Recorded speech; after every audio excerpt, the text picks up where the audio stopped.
ஏச நம்பித்தானா பிறந்திருக்கேன், ஏச நம்பித்தானா வளர்ந்திருக்கேன், ஏச நம்பித்தானா பிறந்திருக்கேன், ஏச நம்பித்தானா வளர்ந்திருக்கேன்.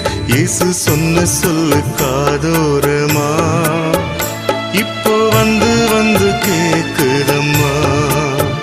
இயேசு சொன்ன சொல்லு காதோரமா